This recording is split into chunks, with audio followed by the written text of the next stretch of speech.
Doctor صاحب یہ فرمائیے کہ کیا یہ کہنا مناسب ہے، کیا یہ کہا جا سکتا ہے کہ رسول پاک صلی اللہ علیہ وسلم جو ہیں یہ ایک انقلابی شخصیت ہے؟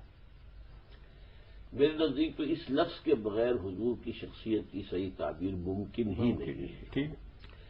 پہلے تو میں یہ عرض کر دوں کہ ابھی جو گفتگو ہو رہی تھی اس میں ایک بات کو ذہن میں رکھیے کہ فزیکل ورلڈ تک علم حاصل کرنا جی یہ انسان کے فزیکل وجود کے لیے ممکن ہے.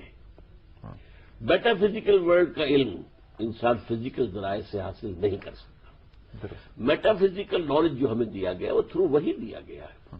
اس لیے کہ وہی لانے والا فرشتہ یہ بھی عالم امر کی شے ہے. وہی جس کو ملتی ہے روح محمد وہ بھی عالم امر کی شے ہے، وہ اس فزیکل ورلڈ کی شے نہیں ہے. اسی لیے تینوں کے لیے لفظ روح آتا ہے، روح محمدی، روح القدس، اور وہی کو بھی روح کہا گیا ہے. تو اس دور میں جو میں پہلے بات کر رہا تھا کہ وہ جو ایک فزیکل لیول پر علم بڑھتا چلا آ رہا تھا اس کی اپنی ایک حد تھی. اس میں پھر فلسفہ بھی تھا، لوگوں نے اپنی عقل سے ٹوٹل نالج کو بھی جاننا چاہا. اب ادھر سے وہی بتا رہی ہے کہ حقیقت کیا ہے، ادھر سے وہ فلاسفہ بتا رہے ہیں کہ حقیقت کیا ہے. میں یہ عرض کر رہا تھا کہ یہ جو غار حرا میں آپ بیٹھے ہیں یا کیا کرتے تھے، الفاظ یہ آئے ہیں یہ تحنث فی، وہاں بیٹھ کر عبادت کرتے تھے. اب عبادت کون سی تھی؟ شرک تو وہ نہیں کرتے تھے جیسے ڈاکٹر صاحب نے فرمایا، ناممکن ہے. یہود کے ہاں پیدا نہیں ہوئے تھے کہ ان کی عبادت کرتے، عیسائیوں کے ہاں پیدا نہیں ہوئے تھے. کیا تھا؟ شارحین حدیث نے بہت صحیح کہا ہے، کان صفت و تعبد ہی فی غار حرا التفکر والاعتبار، غور و فکر، سوچ بچار کائنات کیا ہے.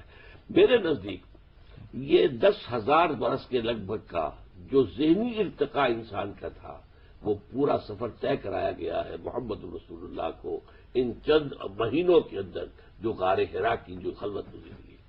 اب اس کے بعد آیا کہ اب حق دروازہ کھلتا ہے وہی کے راستے سے، اقرا بسم ربک الذی خلق خلق الانسان. آپ 10,000 سال کہہ رہے ہیں جب انسان ایگریکلچر سے آگے بڑھا ہے. نہیں، میں آدم سے لیتا ہوں، اندازہ یہ ہے میرا اندازہ، یہ اللہ عالم یقین سے نہیں کہہ سکتے. یہودی کیلنڈر کے مطابق تو شاید 5-6 ہزار سال ہی ہے، لیکن ہمارے اعتبار سے کچھ انداز 12. تو یہ جو الہدا جو آیا ہے اب یہ آیا ہے اس انسانی فکر کی ارتقاء کی انتہا کے بعد. اس کے بعد اس میں ہدایت آئی ہے اور اس کی تفصیل ہوئی ہے، اس کو بیان کیا گیا. اس کے بعد اس میں کسی اضافے کا امکان نہیں ہے، لیکن اس سے استفادہ کیے بغیر بھی چارہ نہیں ہے. لہذا اشتہاد کی بات جو کر رہے ہیں ڈاکٹر صاحب وہ بھی صحیح ہے. اب گویا کہ انسان بالغ ہو گیا تبھی تو اس کو دے دیا گیا علم، ورنہ اس سے پہلے تو نہیں دیا گیا.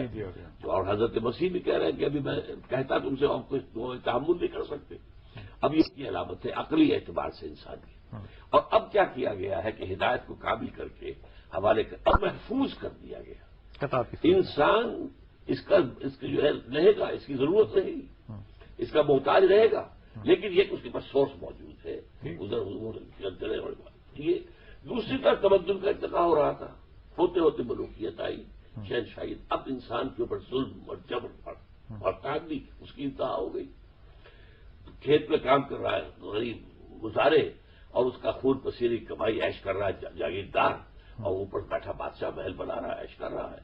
اور اگر کہیں کسان جناب گردن اٹھائے گا تو اس کی گردنیں اڑانے کے لیے لیجنس تیار کیے ہوئے فوجیں تیار ہیں کھڑی ہوئی.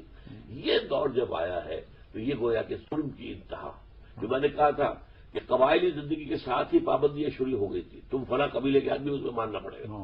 وہ ہوتے ہوتے اب جب یہ آ گیا امپیریلزم، اب وہ دین حق دیا گیا. یہ دین حق جو قرآن مجید میں یہ بات نوٹ کیجیے، بہت سی حیثیتیں ایسی ہیں جو انبیاء تمام انبیاء کے اور حضور کے درمیان مشترک ہیں. نذیر ہیں خبردار کرنے والے، بشیر ہیں بشارت دینے والے، داعی اللہ ہے اللہ کی طرف بلانے والے، سراج منیر ہیں روشن چراغ ہیں، اور شاہد ہیں گواہ، یہ سب میں مشترک ہے. ایک شے ایسی ہے جو صرف محمد کے لیے ہے اور وہاں وہ مضمون آ جائے گا انقلابی، هو الذي ارسل رسوله بالهدى ودين الحق ليظهره على الدين كله. 3 دفعہ یہ آیا ہے. and for no other person than محمد صلی اللہ علیہ وسلم. ابراہیم کے بارے میں نہیں ہے، نوح کے بارے میں نہیں ہے، اور موسیٰ نہ عیسیٰ کچھ بھی نہیں. وہی اللہ جس نے بھیجا ہے اللہ کو اپنے رسول کو صلی اللہ علیہ وسلم الہدا قرآن حکیم دے کر، جس میں ہدایت کامل ہو گئی، وہ دین الحق، اور دین کو ہم نے کامل کر دیا. الیوم اکملت لکم دینکم واتممت علیکم نعمتی. اب یہ کس لیے بھیجا ہے؟ تاکہ غالب کرے اسے پورے کے پورے نظام کے اوپر. اللہ کا دین انسانی کے اوپر قائم ہو. آپ اس کو فائنلٹی نہیں کہہ رہے. فائنلٹی کے ساتھ ساتھ یہ غالب کرنا بھی. غالب کرنے کے بغیر اس کی فائنلٹی ہوتی نہیں. اس لیے کہ اگر آپ اس کی ایگزامپل نہیں پیش کر سکتے حجت نہیں بنے. آپ کو اگر اچھی تعلیم اخلاقیات کی دینی ہے تو اپنی ذات میں اس کی ایک مثال پیش کیجیے, تب وہ حجت بنے گی. لقد کان لکم فی رسول اللہ اسوۃ حسنہ. اسی طرح آپ کہتے ہیں بہترین نظام, اللہ کا نظام, بہترین نظام. اس نظام کا ایک نمونہ پیش کریں. اس کو قائم کرنے کے لیے جدوجہد کرنی پڑے گی. اب دنیا میں کہیں بھی نہ کبھی دنیا میں اس سے پہلے نہ آج کوئی ویکوم نہیں ہے کہ کوئی نظام نہ ہو. کہیں بادشاہی نظام ہے, کہیں وہ ملوکیت کا نظام ہے, کہیں ڈکٹیٹرشپ بیٹھی ہوئی ہے, کہیں کوئی اور نظام ہے, کہیں جاگیرداری جو ہے کام چلا رہے. تو اب ان کو جب تک کہ آپ اپروٹ نہیں کریں گے سسٹم کو تو دوسرا سسٹم وہاں آپ لا دے سکتے. یہ 23 برس کی جدوجہد ہے محمد رسول اللہ کی, جس سے زیادہ پروفاؤنڈ ریولیوشنری اسٹرگل کی دنیا میں مثال نہیں. اور اس کی جامعیت کا عالم کیا ہے کہ ایک شخص جو ہے مکے کے اندر ایک پریچر کی حیثیت سے گلیوں میں گھوم رہا ہے. وہی شخص چند سال بعد 15 سال بعد فوج کو کمانڈ کر رہا ہے. We don't have any example of this time. اس لیے کہ یہ ایک ریولیوشنری پروسیس کا اجزا ہے کہ Muhammad failed as a prophet but succeeded as a statesman. اس لیے کہ وہ سمجھتا ہے کہ مکے والا محمد جو ہے وہ چاہے رسول تھا یا نہیں تھا, وہ مانتا ہے یا نہیں, لیکن لگتا ضرور تھا. یہاں دعوت دے رہا, یہاں دعوت دے رہا, یہاں باس کہہ رہا, یہاں یاد جا رہا, لوگ گالیاں دے رہے ہیں, لوگ یہ کہہ رہے ہیں, برداشت کر رہا ہے. یہ واقعی نبی والا, یہ تو یحییٰ والا اور عیسیٰ والا نقشہ تو ہے, بٹ ہی فیل. یہ تو ڈر ہے فار ہز لائف. پر وہ تو کامیاب نہیں ہوا. وہ تو اسٹیٹس مین کی حیثیت سے تھا, وہ تو بادشاہ تھا, وہ تو صرف سالار تھا, وہ تو ہیڈ آف دی اسٹیٹ تھا. اور ہم اس سے اتنے متاثر ہوئے کہ ضیاء الحق صاحب نے انہیں خاص طور پر چیف جو ہے گیسٹ اسپیکر کی حیثیت سے جو مرکزی سیرت کانفرنس کے لیے بلایا تھا, اس نے بظاہر دھوکہ ڈالا ہے. محمد ایک مکہ, محمد ایک مدینہ. محمد ایک مدینہ کے لیے جتنے سپرلیٹوز ہو سکتے تھے تعریف کے, دور اندیشی, انسان شناسی, موقع شناسی, حد ہو گئی, اسٹیٹس مین شپ بہترین, ہم اس تعریف کو دیکھ کے سمجھتے پڑے.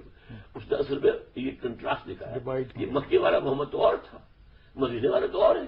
یہ ٹرانوی کی فلم کا جملہ ہے. اور یہ سمجھ میں نہیں آتا جب تک کہ ریولیوشنری پروسیس کو آپ نہیں سمجھ لیں. For a revolutionary process you must have revolutionary party. Party جو ہے وہ 12 برس میں مکے میں تیار ہوئی ہے. اس کی اپنی ایک میکینزم ہے. اس پارٹی نے پھر انقلاب برپا کیا ہے, وہ جو ہے 10 برس مدینے کے. ڈاکٹر صاحب اس پروسیس کے اوپر میں آتا ہوں.